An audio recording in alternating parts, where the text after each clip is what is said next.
Hey guys, after the wonderful feel-good video last time about everybody coming back to Magic because they finally fixed it, only took a year, I figured I'd make a video that pisses you off. Well, kind of, mildly. It's like empathetic frustration. I'm sure there's a better term for it. So first, a follow-up that's been deeply requested, although I think I already followed up. The one lady that stopped into my shop for, like, the actual thing we do occasionally at this point. Seriously, we're becoming a conglomerate. She said that she was very, very, very certain that she had alpha cards. Like, not even beta, alpha. Like, very first release, first edition. Even named the product, everything. As far as I know, she hasn't found him yet, and if she did, she brought him somewhere else. So, that sucks. 0 for 3.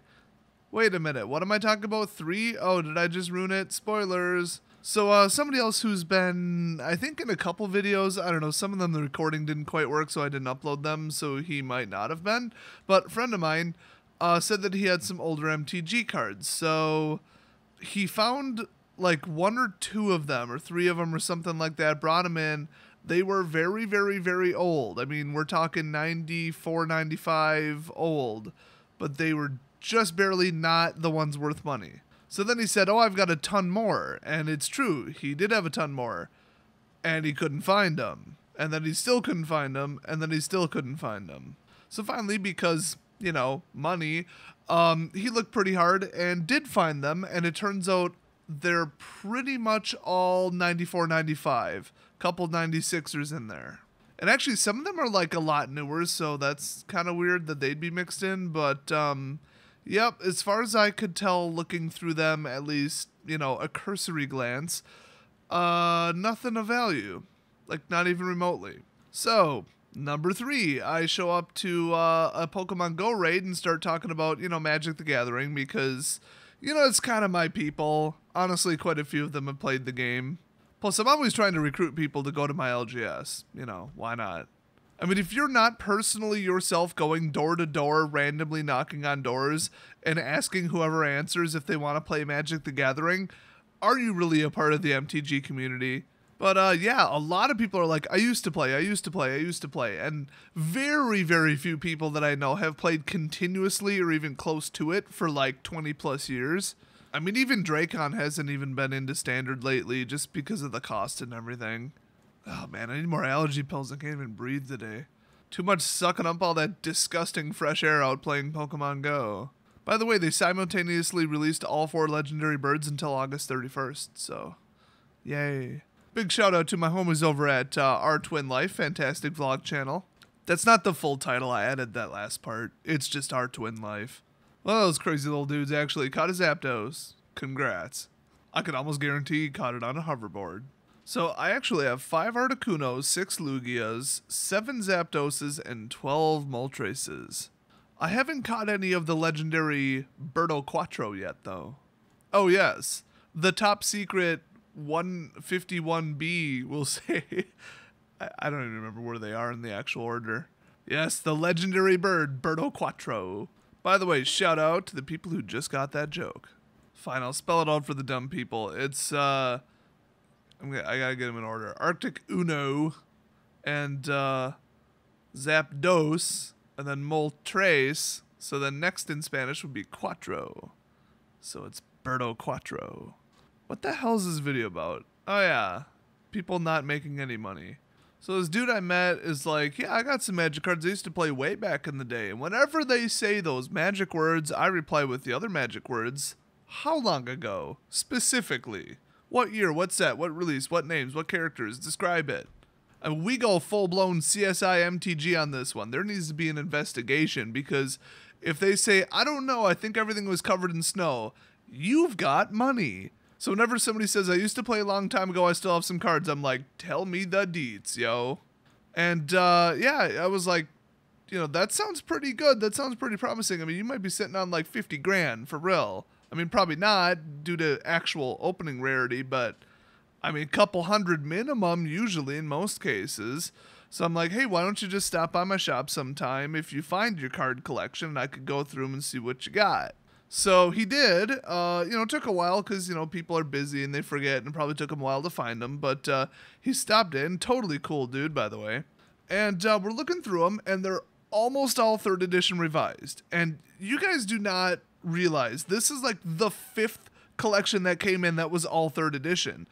Alpha and beta were so limited and so not widely distributed, and that's what usually contributes to the ridiculous prices. It's just sheer availability. 3rd edition / revised, same thing, was like so much bigger. I don't have the exact print numbers, but it was way bigger, way more accepted. Nobody plays games when they first come out except for that new Final Fantasy one that everybody jumped on. And of course the exception is Artifact. Nobody's going to play that. Yeah, Valve is making an electronic card game because they're like, Hearthstone equal money.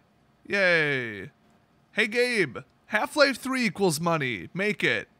It could literally be Fidget Spinner Simulator 2.0, and you know people would buy it. It could literally just be a target and one gun, and you can't move, and when you shoot it, it just pops up a message on screen that says, there, we finally made it, can you guys shut up now? And as long as they call it Half-Life 3, people will buy it, and it'll probably get about a 5 out of 10 on IGN. So anyway, back to the card lot. There are 2 types of card lots. Okay, there's the we opened packs and this is what's left. You know, this is what we bought, what we opened. And then there's here's a bunch of old decks, or here's a trade binder. And there is a really damn big difference, and you probably already know what it is. Oh look, 90% commons and uncommons. Must have been, hey, we opened a booster box, which is, you know, what people do. Or it was like the F&M prizes, if F&M was a thing back then. I feel like it probably wasn't, not quite. But yeah, if people wanted to play it with their friends or whatever, or just casually, which is pretty much what it was back then, you know, you would just open some packs, do a draft maybe if that was a thing. I don't know anything about play back then, but you'd end up with packs, you open them, and then you just drop them straight into your box. Now, if they were worth money, you could sell them back to a store. eBay wasn't big back then, but you could trade them with your friends. I don't know why you're trading for non-rares, but, you know, nobody was that sharp back then. The internet wasn't that big, so you couldn't just hop on and look it up. So those types of lots have, you know, 1 rare every 50 cards, or, you know, maximum 1 rare every, like, 14, 15. And then people tend to sell whole decks or trade them away or give them to friends who don't give them back or something like that. So a lot of the rares get drained out of that type of lot. So I've gotten in so many types of lots from people, because remember, I sell singles online, but not like old stuff. I don't stock old stuff at all. I just sell the current standard set until I'm out, and that's it.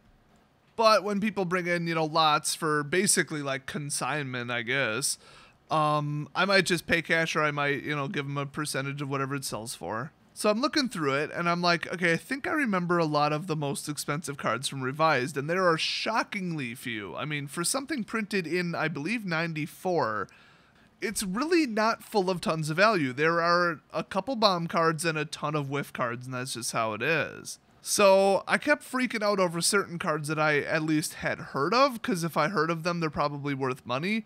Turns out I probably just shouldn't have been playing Chandelier or Chalandalar, whatever the hell the name of that stupid 1995, 6, 7 game was, whatever.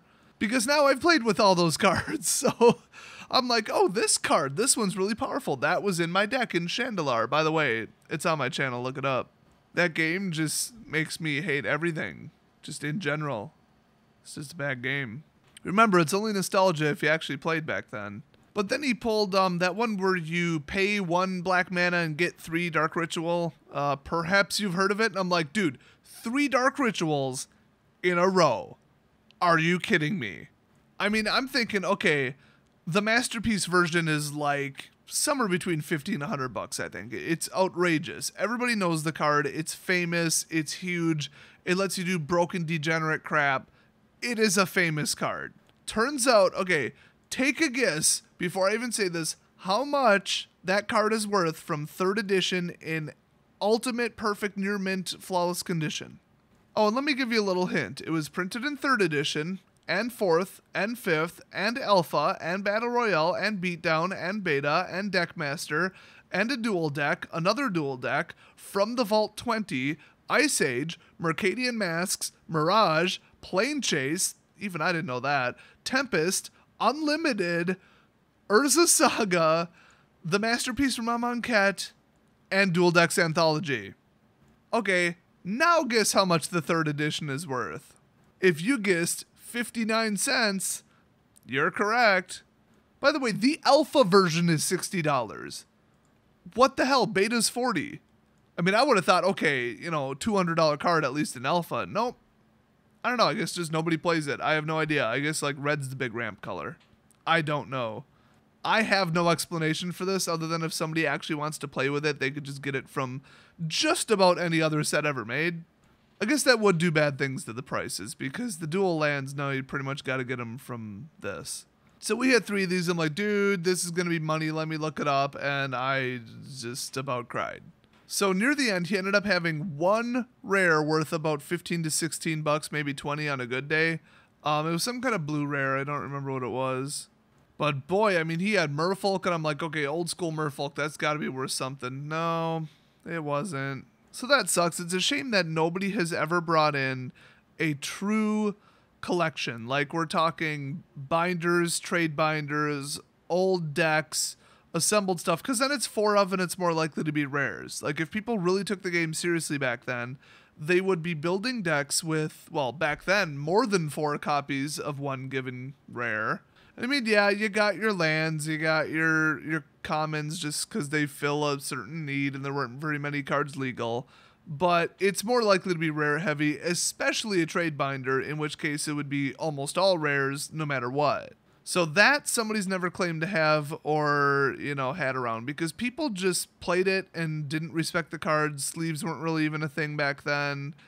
And you had to be pretty hardcore into the game to have a trade binder. These days, everybody and their grandma's got a trade binder. It's just what you do. So that's why you don't hear about these jackpot lots very often. When you do, it's some douchebag faking stuff and lying about it on Reddit.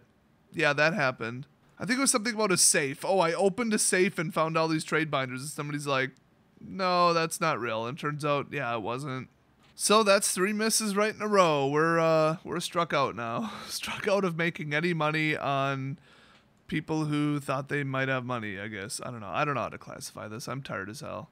Oh, and also there was a 4th person I mentioned in the past. What's his nickname? Oh yeah, Gray. We just call him Gray. So Gray, he knows that they're Power 9. He remembers that they were called Power 9. He remembers that they were from Alpha and Beta. He remembers it distinctly. He's seen them. I showed him the art. He's like, yes, that's it. He has Power 9 cards. That is a fact. It's pretty hard to mistake it when you're like, yes, that's the card. I remember that perfectly, flawlessly. That is the one I saw it recently. So I just don't have the details. I don't remember what he said. I think like they were his dad's or uncles or something like that, but then they were given to him quite a while ago, but then they're like at an old house, like they're still with him, but then they, like he's got to get somebody to go get them, or he's got to go out there personally. So I haven't kept up with that, but I feel like he probably would have told me about it, and he kind of needs the money right now. So I don't know what's going on with that. I might ask him tomorrow if you guys are real interested, whatever. But that's the 4th strikeout. I just, you know, didn't include it in this video completely because I just have no details other than haven't heard from him. But that one sounds the most promising. So if we do recover those cards, yeah, probably going to make a video about them. And probably not involving guns and shooting them. I only do that to banned cards. And random cards and a bunch of other cards. By the way, one of the least viewed videos on my channel is when we built a bulletproof vest out of 2,050 commons and then shot it with a bunch of guns. The hell is wrong with you people? Go watch that video. It's freaking hilarious. I mean, just type like MTG bulletproof vest into the YouTube search. I'm sure you'll find it. That said, if you have a story about finding some relative or friend's old card lot and making tons of money, I'm sure we'd love to brighten up our days with that instead of this depressing video. I'll see you guys next video.